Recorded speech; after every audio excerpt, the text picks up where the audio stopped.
राजकुमार को श्राप कैसे मिला? एक सुंदरपुर नाम का गांव होता है। उस गांव में राधा नाम की लड़की रहती है।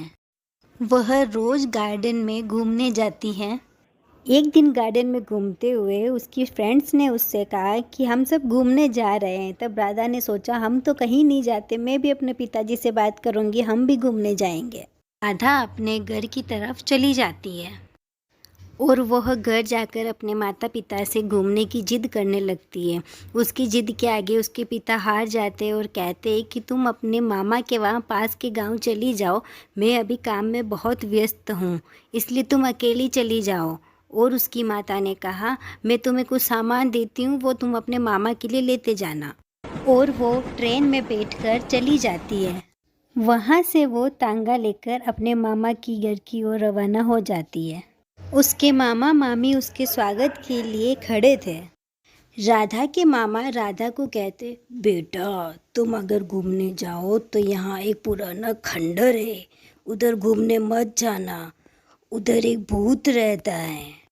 राधा कहती है ठीक है मामा जी, मैं ध्यान रखूंगी। पर राधा ये बात भूल गई और घूमते घूमते उस खंडर के पास पहुंच गई। वह जैसे ही वहां पहुंची, उस खंडर में से एक हाथ निकला और वो डर गई।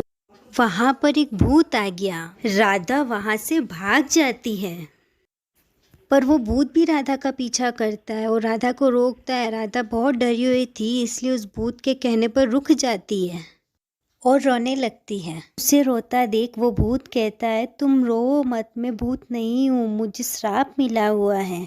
तब राधा पूछती है कैसा श्राप? उस भूत ने कहा एक साधु एक दिन तपस्या कर रहे थे, मेरी छोटी सी भूल के कारण उनकी तपस्या भंग हो गई। क्रोध में आकर उन्होंने मुझे श्राप दे दिया और मैं भूत बन गया। इतना कहने के बाद वो भूत राजकुमार के रूप में बदल गया। राजकुमार राधा से कहता है मैं श्राप मुक्त तभी हो सकता था जब कोई मेरी बात ध्यान से सुने कि मैं भूत श्रेणी में आया कैसे, और तुमने मेरी बात सुनकर मुझे मुक्त किया। राजकुमार उसका धन्यवाद करके अपने महल की तरफ चला जाता है।